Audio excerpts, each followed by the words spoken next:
Un réquisitoire confus qui demande des peines exagérées et qui se trompe. Voilà comment le qualifie l'avocat d'un des prévenus.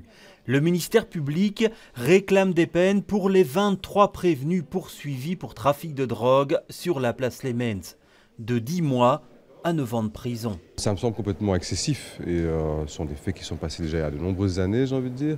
Entre-temps, il n'y a pas de nouveaux faits qui ont été déclarés. Donc je trouve que ça ne va pas dans un sens d'une justice qui soit tranquille, sage et juste. Et donc j'étais un peu étonné, mais en même temps, je trouve que c'est dans la logique de ce qu'ils ont fait avant, quoi. Pour les deux personnes considérées comme les meneurs, les peines demandées sont les plus lourdes, 8 et 9 ans de prison. Selon le ministère public, ils dirigeaient une véritable organisation et de nombreuses personnes travaillaient sous leurs ordres pour acheminer la drogue, la vendre et blanchir l'argent ainsi obtenu.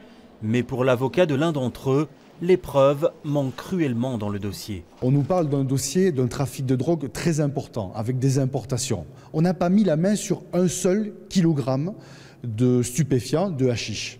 Or, je rappelle, quand on dit que l'organisation est criminelle, écoule entre 7 et 10 kilos par jour dans 10 établissements, pendant 5 ans, c'est la période infractionnelle qui est reprochée, et qu'on n'est pas capable, pendant des mois, compte tenu des méthodes particulières de recherche, de trouver cela, on peut aussi se dire que les choses n'existaient pas et qu'on est parti effectivement dans des fantasmes de témoins anonymes qui n'aboutissent sur aucune preuve de tangible. Seuls quelques avocats ont pris la parole aujourd'hui.